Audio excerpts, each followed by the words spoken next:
तो इससे पहले हमने बच्चों चैप्टर 5 में हमारा 9th A प्लस बी में बेसिक यूनिट ऑफ लाइफ के बारे में पढ़ा हमने, सेल। तो इससे पहले टॉपिक था हमारा न्यूक्लियस के बारे में, तो वो पार्ट थे इसके। अब इसके बाद आता है साइटोप्लाज्म। साइटोप्लाज्म किसे कहते हैं?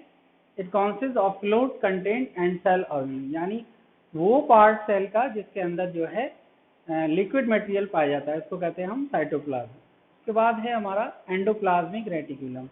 तो एंडोप्लाज्मिक रेटिकुलम क्या है? ये एक सेल ऑर्गेनली है जिसमें जो है मेम्ब्रेन बॉन्ड ऑर्गेनली पाए जाते हैं, यानी इसके जो मेम्ब्रेन होते हैं वो बॉन्ड होते हैं, जुड़े होते हैं। उसके बाद है large network of tube and sheets, यानी इसके अंदर ट्यूब्स और शीट्स होती हैं, और वो ट्यूब्स और शीट्स अलग अलग तरीके से डिवाइड होती है। इट अकरेंस इन 3 फॉर्म, यानी ये 3 फॉर्म में पाया जाता है। पहला है लॉन्ग ट्यूब्यूल्स, तो लॉन्ग ट्यूब्यूल्स होते हैं। दूसरा वेस्ट ट्यूब्यूल्स इस तरह से होते हैं, ये लॉन्ग ट्यूब्यूल्स कहलाते हैं। ये जो डायग्राम है ये हमारा बता रहा है कि ये लॉन्ग ट्यूब्यूल्स है, ठीक है। इसके बाद आता है हमारा वेसल्स। वेसल्स किसे कहते हैं? ऑब्लोंग बैग, यानी ऐसा स्ट्रक्चर जो बैग नुमा स्ट्रक्चर होता है, थैले नुमा स्ट्रक्चर होता है, उसको हम कहते हैं वेसल्स। अच्छा, इसके बाद सिस्टर्नी। सिस्टर्नी के अंदर क्लोज फ्लूइड फिल्ड सैक्स आते हैं, यानी वो चीजें आती हैं जो बिल्कुल एकदम क्लोज होती हैं, उसमें लिक्विड मटेरियल जो है भरा होता है, तो ये हमारा सिस्टर्नी हो गया। इस तरह से ये जो है एंडोप्लाज्मिक रेटिकुलम का ये शुरुआत की स्टेज है, स्टार्टिंग स्टेज है। इसमें क्या है, हमने बताया कि मेम्ब्रेन बॉन्ड ऑर्गेनली होते हैं, ये लार्ज नेटवर्क ऑफ ट्यूब्स और शीट को कवर करते हैं। इसके बाद इसकी 3 फॉर्म होती हैं, लॉन्ग ट्यूब्यूल्स होती हैं, वेसल्स होते हैं और सिस्टर्न होते हैं। तीनों हमने डायग्राम के जरिए जो है आपको बताया। अब आप इसको नोट कर लिए, इसको जो है कॉपी में लिख लीजिए।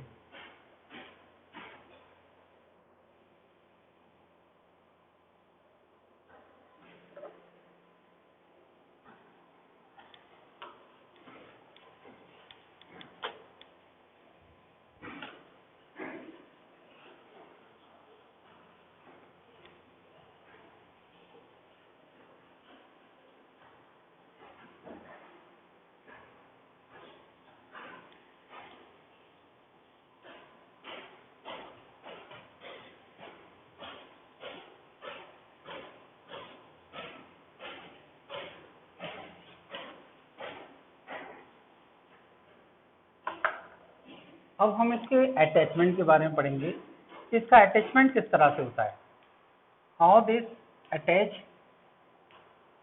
तो ये है अटैचमेंट। अटैचमेंट में क्या आएगा हमारा? एक साइड जो है इसकी प्लाज्मा मेम्ब्रेन से जुड़ी होगी, one side with plasma membrane, one side with plasma membrane, यानी एक साइड इसकी जो है प्लाज्मा मेम्ब्रेन से अटैच होगी। उसके बाद दूसरी साइड जो है वो आउटर न्यूक्लियर मेम्ब्रेन से अटैच होगी। सेकेंड साइड क्या है इसकी? Outer nuclear, outer other side with outer nuclear membrane, यानी 2 साइड से अटैचमेंट होता है इसका। पहली साइड में जो अटैचमेंट होगा वो प्लाज्मा मेम्ब्रेन के जरिए होगा, other side with outer nuclear membrane, यानी दूसरी साइड जो है जो आउटर न्यूक्लियर मेम्ब्रेन है उससे जुड़ी होगी इसकी। तो इस तरह से इसका अटैचमेंट होता है। अब इसकी टाइप्स आती है कि एंडोप्लाज्मिक रेटिकुलम कितने तरह के होते हैं, how many types we have divide in endoplasmic reticulum, कितने पार्ट्स में इसको डिवाइड किया गया है। तो इसको आमतौर से 2 पार्ट में डिवाइड किया जाता है। पहला है इसका एक फर्स्ट पार्ट है इसका, और दूसरा ये सेकेंड पार्ट है इसका, सेकेंड पार्ट। तो फर्स्ट पार्ट इसका क्या है? Rough endoplasmic reticulum, rough endoplasmic reticulum,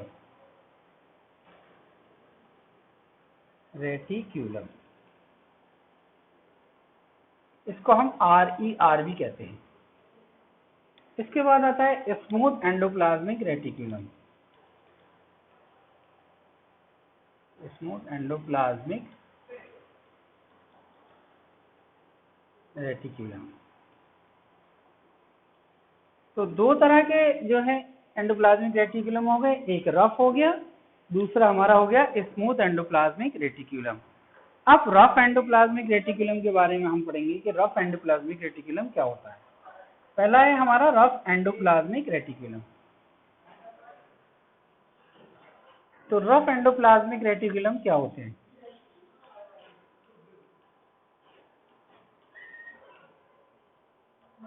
अब हम रफ एंडोप्लाज्मिक रेटिकुलम के बारे में बताएंगे कि इसकी पहचान क्या है। इसमें सरफेस के ऊपर राइबोसोम्स पाए जाते हैं। Ribosome presents on surface.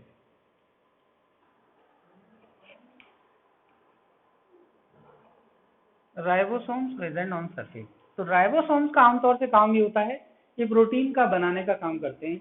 They produce protein और they help in protein synthesis, यानी प्रोटीन के बनाने में राइबोसोम हेल्प करते हैं। राइबोसोम का काम है प्रोटीन को बनाना। इसके बाद हम यहाँ पर लिख देंगे ribosome work as a protein synthesis. Protein synthesis यानी ये प्रोटीन सिंथेसिस का काम करते हैं।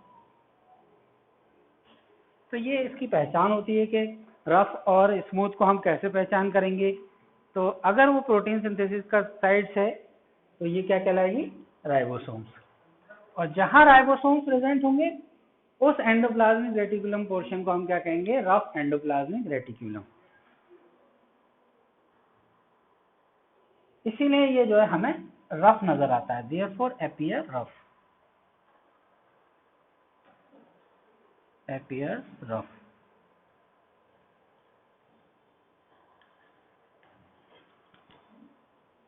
तो अब पहला था क्या था इसमें रफ एंडोप्लाज्मिक में? Ribosome present on surface. दूसरा था ribosome help in protein synthesis side, ये प्रोटीन सिंथेसिस साइड कहलाती है। इसके बाद ये जो है रफ अपीयर होती है, इसलिए इसका नाम क्या है? Rough endoplasmic reticulum. इसलिए इसको क्या कहा गया? Rough endoplasmic reticulum. अब हमारा आएगा smooth endoplasmic reticulum.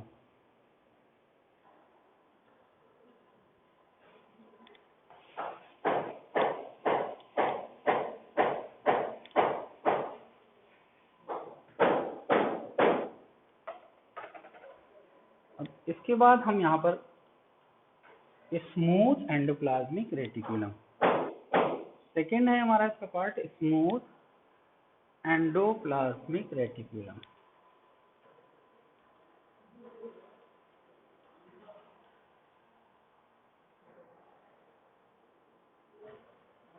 Smooth endoplasmic reticulum. अब स्मूथ एंडोप्लाज्मिक रेटिकुलम में क्या होता है? आमतौर से राइबोसोम एब्सेंट होते हैं। इसमें क्या है?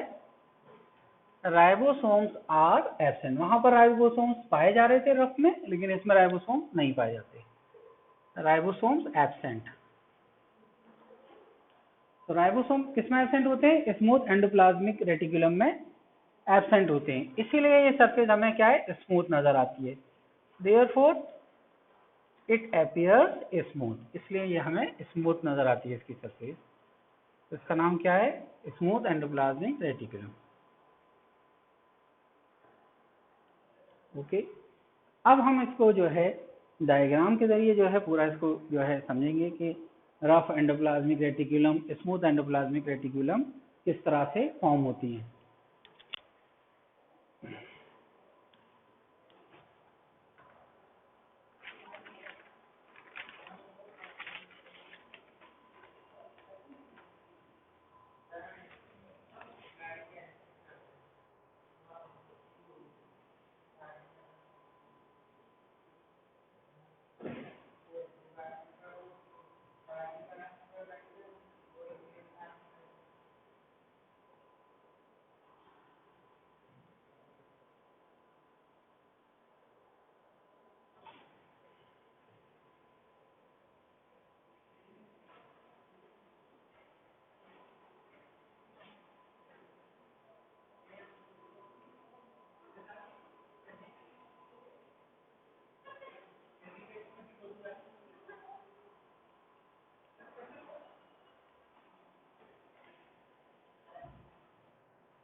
अब हम इस डायग्राम के जरिए सारी चीजें एक्सप्लेन करेंगे। इसमें क्या है, ये पूरा एंडोप्लाज्मिक रेटिकुलम का डायग्राम है। ये इसमें न्यूक्लियस है इसका, ये न्यूक्लियर एनवेलप। इसके बाद ये छोटे छोटे पोर्स हैं, इसको कहते हैं हम एक्सटर्नल स्पेस। इसके बाद अभी हमने एक्सप्लेन किया था सिस्टर्नी, ये पार्ट सिस्टर्नी कहलाता है इसका। और ये जो है वॉल, ये जो लेयर आ रही है प्लाज्मा मेम्ब्रेन की लेयर है। तो ये प्लाज्मा मेम्ब्रेन की लेयर, और यहाँ पर राइबोसोम्स पाए जाते हैं। तो जिस पोर्शन में राइबोसोम्स पाए जाते हैं उसको हम कहते हैं रफ एंडोप्लाज्मिक रेटिकुलम। और जहाँ पर राइबोसोम्स जो है आमतौर से एब्सेंट होते हैं, नहीं पाए जाते, उसको कहते हैं हम स्मूथ एंडोप्लाज्मिक रेटिकुलम। तो दोनों चीजें क्लियर हैं। ये ऊपर का पोर्शन जो है इसका स्मूथ एंडोप्लाज्मिक रेटिकुलम है, क्योंकि यहाँ पर कोई भी राइबोसोम्स नहीं पाया जा रहा। यहाँ राइबोसोम्स प्रेजेंट है, इसलिए इसको क्या कहेंगे हम, रफ एंडोप्लाज्मिक रेटिकुलम। तो ये दोनों क्लियर हो गया, रफ और स्मूथ एंडोप्लाज्मिक रेटिकुलम किस तरह से। अब इसके बाद जो है फिर इसके फंक्शंस क्या मतलब ये किस तरह से वर्क करता है, एंडोप्लाज्मिक रेटिकुलम के क्या क्या फंक्शंस हैं। तो इसको हम जो है पहले आप इसको नोट कर लीजिए। उसके बाद हम अब जो यहाँ पर इसके फंक्शंस के बारे में बताएंगे, इसके फंक्शंस क्या क्या हैं।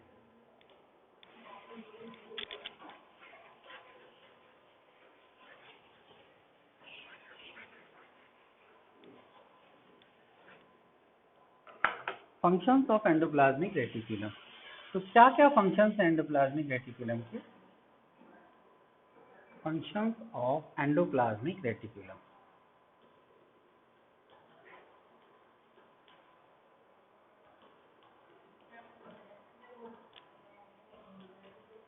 एंडोप्लाज्मिक रेटिकुलम के क्या क्या फंक्शन हैं। पहला है आरईआर सिंथेसाइज प्रोटीन। आरईआर का मतलब क्या होता है, रफ एंडोप्लाज्मिक रेटिकुलम। फर्स्ट है हमारा आरईआर सिंथेसाइज,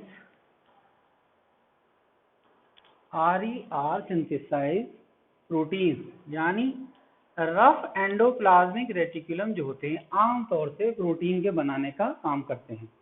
इसके बाद क्या है, इसके बाद आता है एसईआर। एसईआर का मतलब क्या है, स्मूथ एंडोप्लाज्मिक रेटिकुलम। अब रफ एंडोप्लाज्मिक रेटिकुलम ने क्या है, प्रोटीन को बना दिया, यानी इनके जरिए प्रोटीन बन गए। अब स्मूथ एंडोप्लाज्मिक रेटिकुलम क्या करेंगे, दे सिंथेसाइज, दे मैन्युफैक्चर फैट मॉलिक्यूल, यानी ये फैट मॉलिक्यूल को तैयार करेंगे। मैन्युफैक्चर फैट मॉलिक्यूल, यानी फैट मॉलिक्यूल जो है वो स्मूथ एंडोप्लाज्मिक रेटिकुलम के जरिए तैयार किए जाएंगे। तो पहला क्या था, रफ एंडोप्लाज्मिक रेटिकुलम जिसने प्रोटीन बनाए। फिर इसके बाद स्मूथ एंडोप्लाज्मिक रेटिकुलम जिसने फैट्स मॉलिक्यूल को तैयार किया। अब इसके बाद ये बनाते ईआर जो है वो शो करता है membrane biogenesis. ER shows membrane biogenesis. Biogenesis का मतलब होता है इसमें जीन्स का बनाना, यानी ये जो है plasma membrane, they form plasma membrane, यानी ये जो है जीन्स जो है इसके क्या करते हैं, प्लाज्मा मेम्ब्रेन को बनाते हैं। दे फॉर्म प्लाज्मा मेम्ब्रेन, यानी ये प्लाज्मा मेम्ब्रेन को बनाने का काम करते हैं। तो ER shows membrane biogenesis and this genesis form plasma membrane. इसके बाद आता है अब इसमें प्रोटीन और lipids, protein and lipids, protein and lipids act as hormone and enzyme, यानी प्रोटीन और लिपिड्स जो है वो हार्मोन और एंजाइम्स का काम करते हैं। They act as hormone and enzyme. Protein and lipids act as hormones and enzymes. यानी ये हार्मोन्स और एंजाइम्स का काम करते हैं। कौन करता है हार्मोन एंजाइम का काम? प्रोटीन और लिपिड्स। तो प्रोटीन और lipid they act as hormones and enzymes. अब ये क्या है? ER form. ER का मतलब है endoplasmic reticulum. ER form network system. ये एक नेटवर्क सिस्टम बनाते हैं पूरा। अब इनका नेटवर्क सिस्टम अलग अलग तरीके से वर्क करता है। इसके बाद ये मटेरियल को ट्रांसपोर्ट करने का भी काम करते हैं। ER serve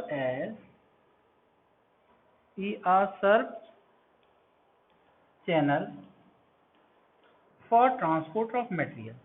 Channel for transport of material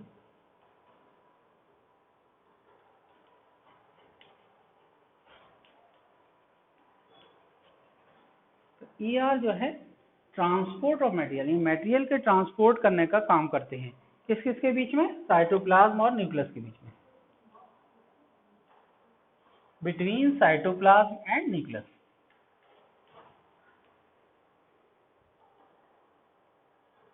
अब मटेरियल को इधर से उधर जो भेजना होता है वो इन्हीं के जरिए वर्क किया जाता है, एंडोप्लाज्मिक रेटिकुलम के जरिए। यानी ये मटेरियल को साइटोप्लाज्म और न्यूक्लियस की तरफ भेजते हैं। इसके बाद जो है इसमें जो है बायोकेमिकल एक्टिविटीज परफॉर्म की जाती हैं।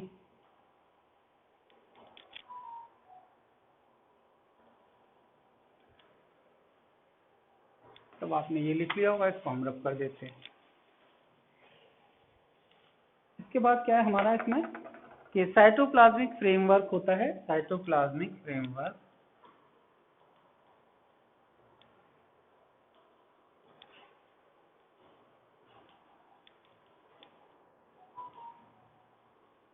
और साइटोप्लाज्मिक फ्रेमवर्क के अंदर क्या है? ये फॉर बायोकेमिकल एक्टिविटी, यानी जितनी भी बायोकेमिकल एक्टिविटीज होती हैं वो इनके जरिए परफॉर्म होती हैं। फॉर बायोकेमिकल एक्टिविटीज, यानी ये बायोकेमिकल एक्टिविटीज को परफॉर्म करते हैं। अब इसके बाद क्या है और काम क्या है? ये it prevent cell from damage, यानी सेल को डैमेज होने से ये बचाते हैं। It prevent cell from damage, यानी सेल को बर्बाद होने से बचाते हैं। It prevent cell from damage by detoxify poison and drugs. Detoxify poison and drugs, यानी जो पॉइजन जहरीले सब्सटेंस होते हैं उनको अंदर से बाहर की तरफ फेंक देते हैं, ड्रग्स वगैरह। Detoxify poison and drugs. इसके बाद ये सेल को मैकेनिकल सपोर्ट देते हैं।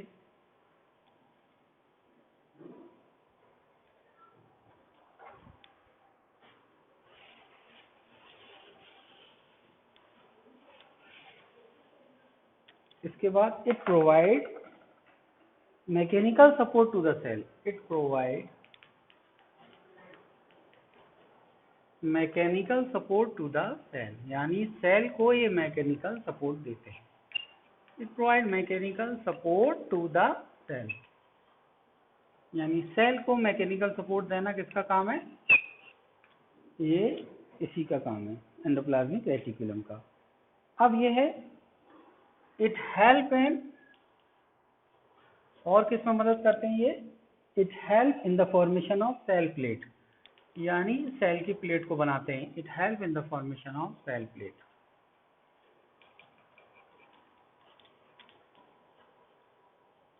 It help in the formation of cell plate. और लास्ट है इसका आखिरी कि it help in lipid synthesis, यानी ये लिपिड को बनाने का काम भी करते हैं। इट हेल्प, यानी लिपिड बनाने में ये मदद करते हैं। लिपिड्स जो है हम ऑयली सब्सटेंसेस को कहते हैं। It help in lipid synthesis.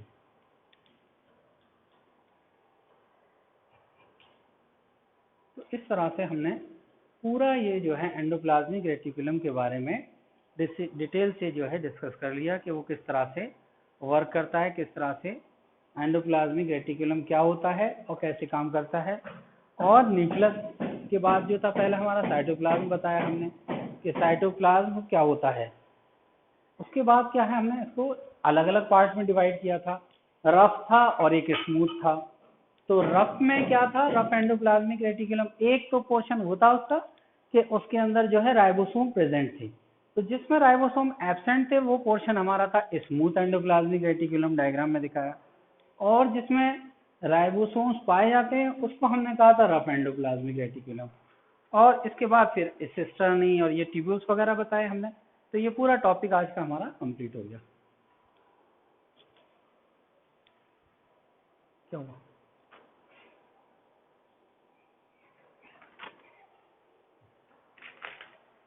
और अब हम जो है ये आपको पूरा टॉपिक समझा दिया। अब इसकी पीडीएफ जो है आपके नोट्स की शक्ल में आपके पास आ जाएगी, उसको आप पीडीएफ में आप देख सकते हैं क्या क्या आप जो है इसमें वीडियो में समझा आपने, क्या क्या कौन कौन सी चीज़ें जो है आपकी पीडीएफ में लिखी हुई हैं। तो अब पीडीएफ फाइल को खोलकर आप देख लेंगे कि क्या क्या नोट्स हैं इसके, और उसको फिर आपको अपनी फेयर कॉपी पर लिख लेना है। ठीक है, उसके बाद नेक्स्ट टॉपिक आपका नेक्स्ट टर्न पर।